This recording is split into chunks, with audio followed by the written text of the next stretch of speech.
Welcome. Good morning. Namaste. Group hug. Come join us on the sofa. Today we have James Quarmby, who is the head of private wealth at Stephenson Harwood. Based in London, or head of the London office. He also has big links to Asia and Hong Kong, so hopefully he can give us some insights onto that. So James, welcome on this rainy day. Nice to join you on your sofa. Yeah, really nice to see you. And so we have various segments which some of the viewers will have seen already, and it's fairly casual, and we're staying sane, staying positive, so keeping a lively message for people. I think there's so much depressing news that we're just trying to be a ray of light generally in the whole environment. So one of the first segments we do is something that went round on Instagram, and it's called Until Tomorrow, and this is an embarrassing picture of yourself, and the idea is in 24 hours you can take it down. So you very kindly have sent us a picture of you as a child, it looks like with a brother and sister, and a picture of you dressed up as a superhero. So maybe you can talk me through that. Well, I don't know which picture you're showing now, probably the one of me as a baby. And they will just pop up, so they'll all just pop up. Okay, so there's one of me as a baby, looking adorable, I think you'll agree. Absolutely adorable. Yeah. And the angelic looking boy standing up there is my brother Chris, and then there's Penny on the left hand side, and there of course everyone's probably grown up and got their own children and so on, but that's the only surviving picture I have of the three of us when we were young. Oh, that's beautiful. Yeah. And I see you've got an older sister there, is that right? Yeah, so she's the oldest, Chris is the middle, and I'm by far the youngest. Oh, the baby. I like to the baby that. And Chris went away and joined the army. He ran away and joined the army and ended up serving in all sorts of exciting places. And Penny went into business. Oh, nice. So, and so there's a picture of you. We know you are a superhero anyway. Yes, that is true. It seems like there is actually a picture of you dressed as a superhero. So talk me through that. Right, yes. So you have to guess what the superhero is, though. Firstly, Karen. Yeah, I was actually trying to guess that this morning. And is it Robin from Batman, or have I got no? Wrong? The clue is on the chest, on the letters. Oh, I don't have it in front of me. So okay, right. Well, the letters are TM. The letters are TM. Oh, I don't know. Yeah, well, it isn't a known superhero. The viewers might be better at guessing than me. Well, it's made up. I taped on TM using duct tape because, as you'll see from the picture, I didn't want to spend much money. So TM. It's cool. It's called craft. It's craft. Yeah. So I used duct tape. I think I borrowed someone else's cape, and then I pulled some Speedos over some running leggings. Anyway, so TM stands for Taxman. It's possibly the most boring superhero ever invented. But that's right. If you ever have a problem, you've got someone in need where they desperately need to work out, the complexities of Section 574A of IT, then Taxman zooms in and James, sorts it out. Yeah. But what's the telephone number though? Is it 007 or is it another telephone? I haven't quite worked that out. I think probably the idea is that the town hall shines a great big TM up into the clouds, and then I come and swoop in and sort out your intractable tax problems. Oh, I love it. Always thinking. Good man. So well done. They're great pictures. Thank you for sharing those with us.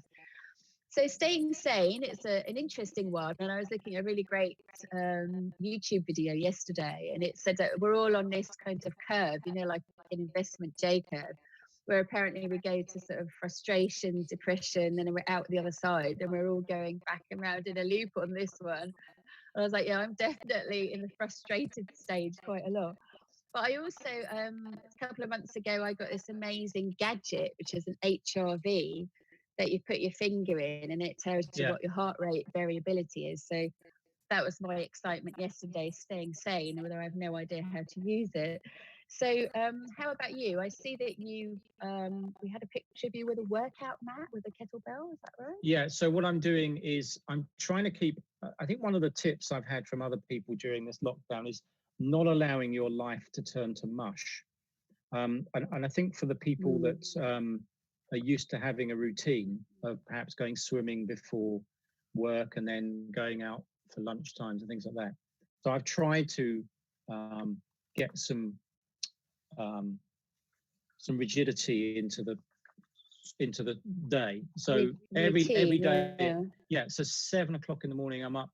I'm doing yoga. I'm doing high intensity workouts. I'm doing running. I've got a static bike, and I do a whole hour between 7 and 8. Then I have breakfast between about 8 and 9. Then I work from 9 to 1, have lunch, and then work from 2 to whenever I decide to stop.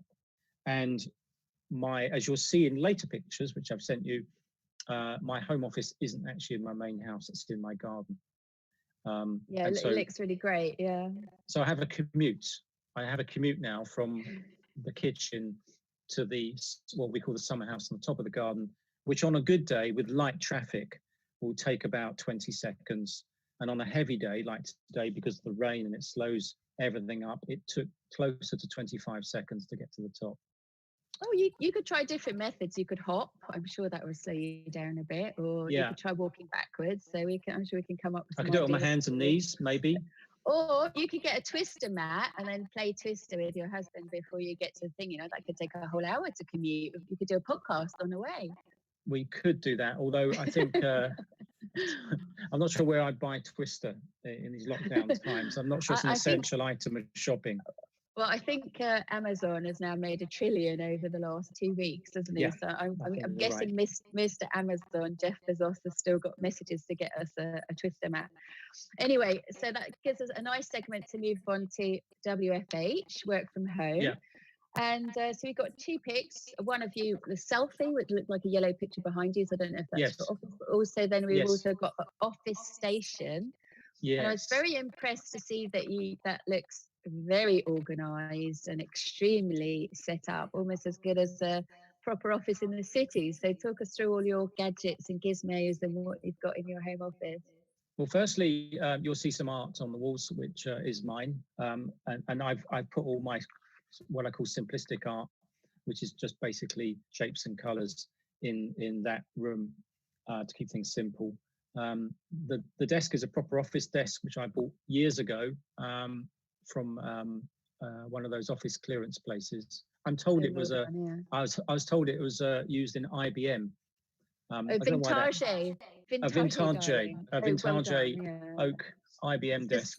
Sustainability, vintage. Absolutely, upcycling. And I'm using the laptop, which I've got balanced on one of these stands. Plus, I think there's a tax book there. Yeah, because it looks like a kind of like a little step-up thing in an exercise class, doesn't it? It's like it's almost like that, but it's a step up for laptops. And I'm obsessively tidy. As anyone who visited my office will know, I don't like loads of crap on the desk, so I'm very organised. And at the end of every day, I put all the files away in a lock cabinet, and I take the laptop back to my main house, and it's all clear and tidy. And so we've had one of your messages dealing with adversity. So working from home, doing like that home office, are there any messages you've got that make things easier or that you've learned over time? Well, so I've got a team helping me, and of course, ordinarily we'd be in the office dealing with each other every day. So what we're doing is we're having team meetings every morning at 9:30, which can last up to an hour, where we're sharing ideas. Is that helpful? I mean, that's very much so. What I found is we're actually talking to each other more out of the office than we would in, because when we're in the office, we're so busy with our heads in work or on phone calls that we don't make time to talk to each other. Because we're in lockdown and we're remotely working, every morning at 9:30 we talk. We have a group conference. We use not Zoom but a cousin of Zoom to get through that. So I think the feeling of isolation is ameliorated slightly by more team working. But I do think for some people it's a struggle. And I think it's probably more of a struggle for more junior people who... I agree with you. I think there's a big problem with the sort of 20-somethings, isn't there, who are a lot more afraid of this situation, because people in our age groups, and I assume you're in my age group in the 50s, we've kind of seen a few ups and downs of it, and actually it has been all right in the end, but there is a few years of like, oh, it's a bit shit and we're a bit poor, and like we have to kind of cope with it. Well, we've been through two, haven't we? We've been through two big recessions, so this is just another one. But I think if you're more, as you say, if you're more junior, you haven't seen one of these crises before. Yeah, for sure. I agree with you. So we've decided to switch the next slot to a business slot. And one thing I'm really interested in, and let's just pick what you're interested in, not what I'm interested in, but was that there's so much, the government firefighting response to businesses was, don't worry, you can have a loan. But actually, when you look at what people are saying about recovery, they're saying, well, look, even if things start to recover by September, we're going to see a very slow recovery and slow back to distancing, projects that we will always before be sitting side by side in a pub. It's just not going to happen maybe for a year or 2 years. So businesses' cash flow, in a way, could take a long, long time to recover. So I'm looking at it going, well, if you saddle people up with massive loans now just to deal with the backlog of debt, and then their cash flow goes super slow, like how does that manifest in the future? So I don't want to manipulate this to be what I want to think about. So I just want to think that sort of issue I'm thinking about. So what are you thinking about? Well, I try and look at it from the perspective of clients, and the kind of client base I have will be entrepreneurial. And firstly, they're not necessarily doing deals at the moment. You might think it's a good time to do deals. And I think that time will come where clients feel that there are bargains, there are businesses which are undervalued, which will recover. A lot of private equity work has come to a standstill. And I think the reason for that is that with private equity businesses... It's a debt business, isn't it? Well, not only that, but I mean, you buy your private equity interest on the basis of future earnings. And when you're in a situation like this, where you just don't really know when the lockdown's going to end, or if we're going to go into a second lockdown or a third, it's very hard to project what the earnings are going to be.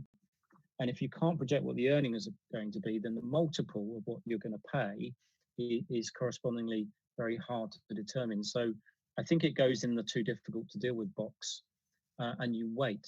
So a lot of private equity businesses waiting to see what happens. In terms of investments generally, so we're moving into sort of listed investments and the general sort of portfolio investments. I've had a lot of discussions with investment managers over the last 2 or 3 weeks, and the activity levels are very high. I think people are moving out of risky classes into safer classes, and also there are some people just waiting for the bottom of the market to happen so they can pile into equities. So there's a hell of a lot of stuff going on at the moment, and I think you'll find that people advising clients on investments are going to be very busy. The lawyers will be mopping up behind them to make sure they're in the right kind of structures.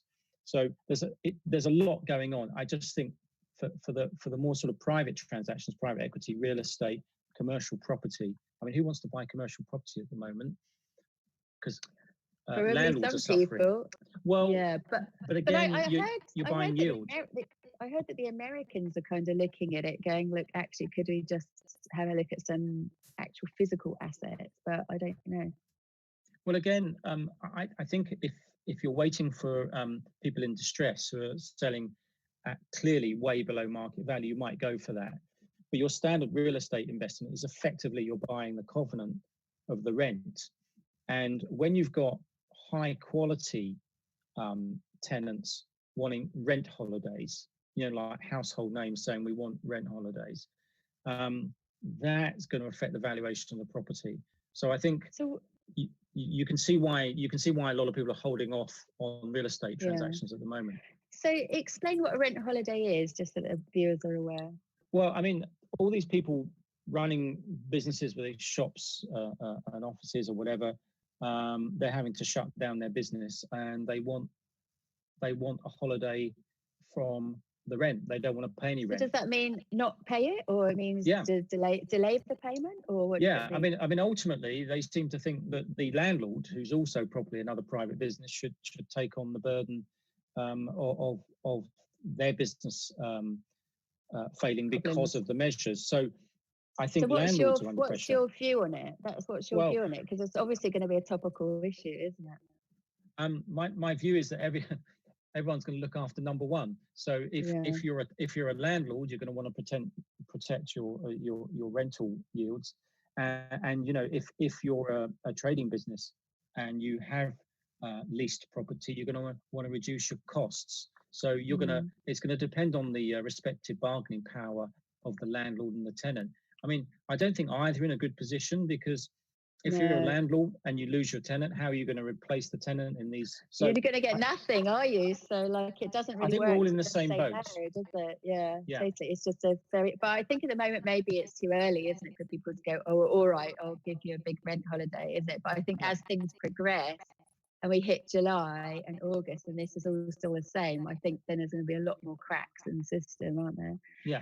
So moving on then, so directly, let's move back to your industry, although we've had a chat about private equity.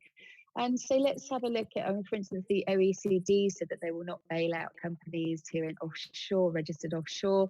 We had a discussion with Bart de Connick last week, and he said, well, how do you chop up a company like British Airways, which probably has got offices in the Cayman Islands, could be registered anywhere, but it's a British brand, you know, like, so do they get a bailout or don't they get a bailout? So not necessarily that topic, but like, what are your thoughts for clients, or what's your advice specific to this industry? Well, I was asked a comment by, I can't remember what newspaper it was, in relation to that topic you just mentioned, because I think it's Denmark, and in Denmark they've got a scheme similar to the scheme we have in the UK, which business loans and furloughing and all that sort of stuff.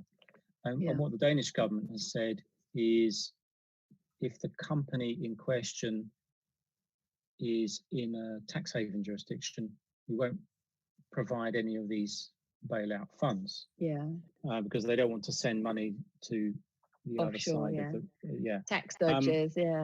And I was asked to comment on that, and my comment on that was that surely the only offshore haven companies that would even begin to qualify for the Danish scheme will be those that have a trading operation in Denmark and are employing Danish people.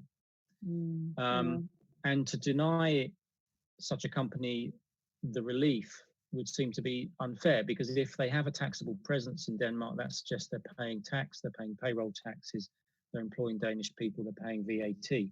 And it's going to pull a plug on a huge operation in that country, isn't it? So that's the problem, isn't it? That there's a lot of news out there, but it's got so much grey in between X and Y, hasn't it? That it's hard to go, oh yeah, you should all do this or all do that, isn't it? You're like, and the government in my head just seems to be running very fast, but just almost like a startup, kind of making it up as they go along.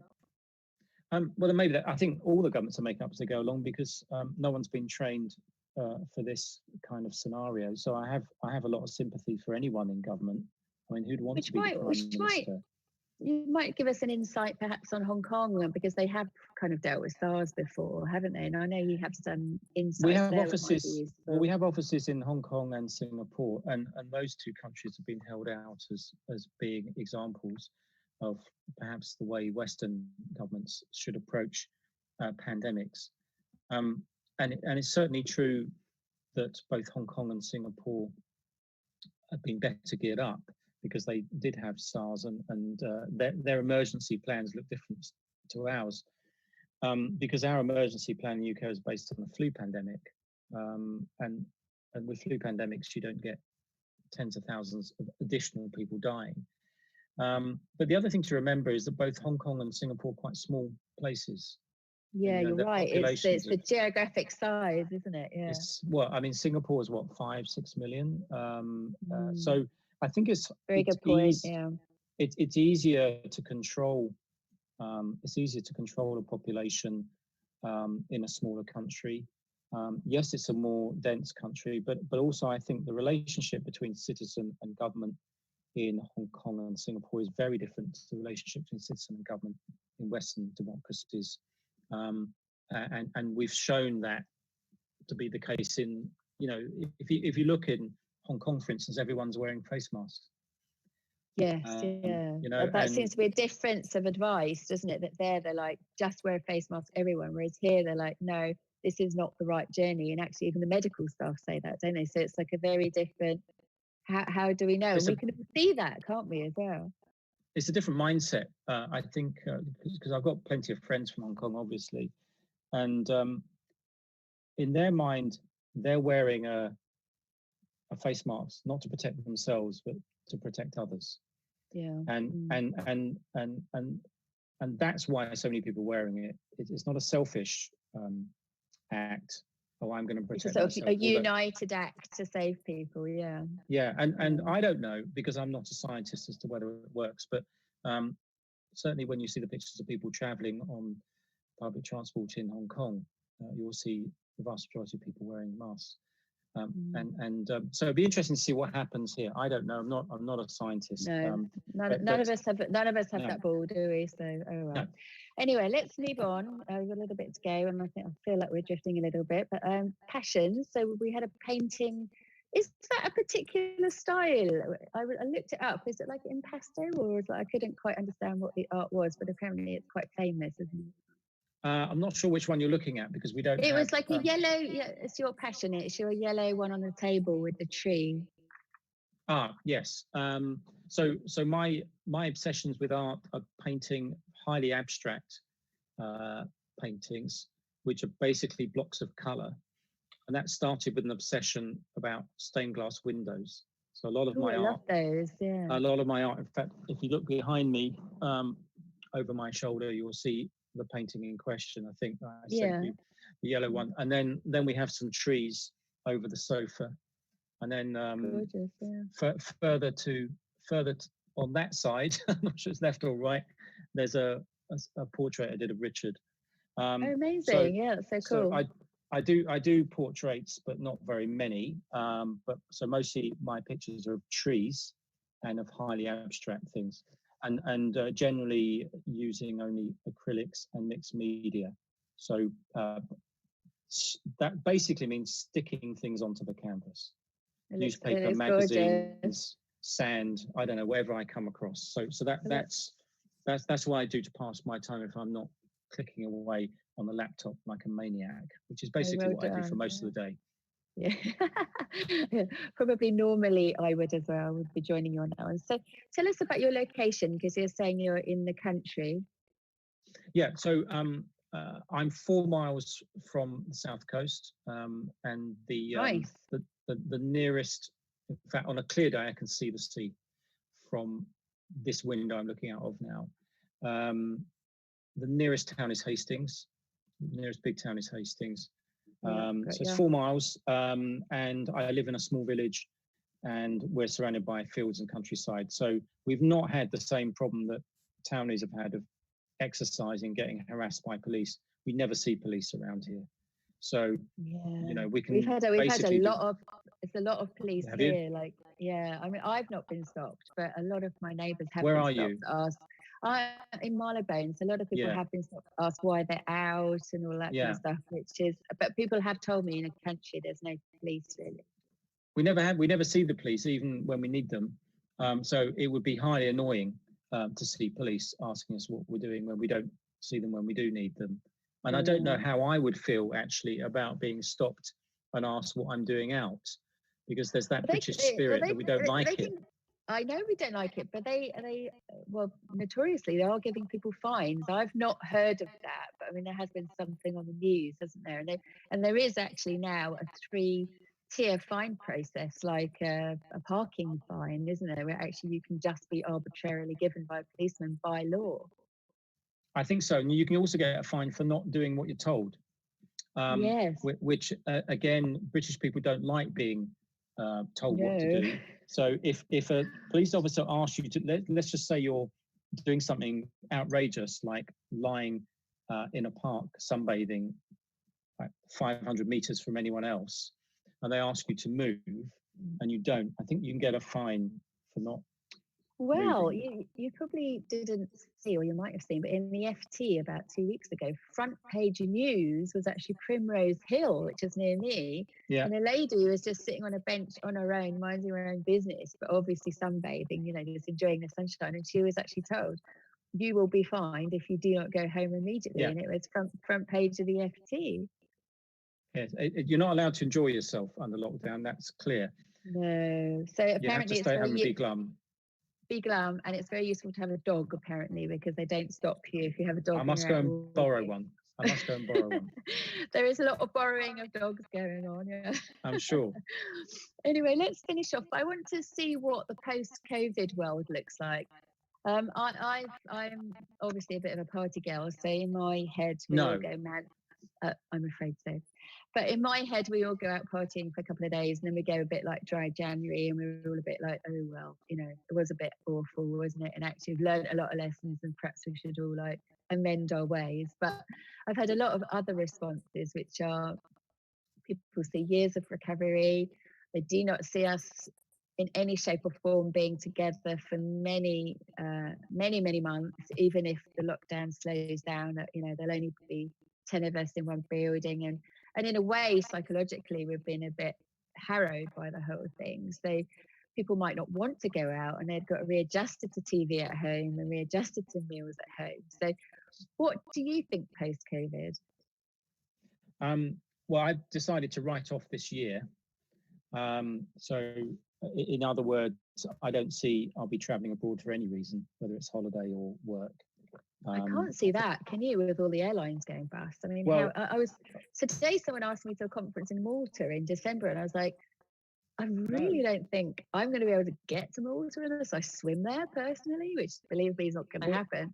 But I was like, that seems to me like really not understanding what's going on.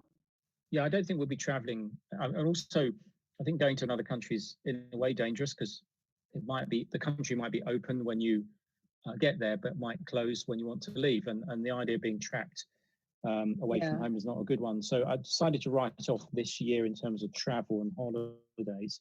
I think what we ought to be doing, though, is when we're able to, and the lockdown is released enough for us to go out and enjoy the world a bit more, is to focus on supporting our own economy, supporting our own hospitality industry, which has been badly hit. And I know that from personal experience. I've got friends who are in hospitality down in Hastings, and Hastings relies on those summer crowds to come down to use the fish and chip shops and the hotels and the bars and everything else.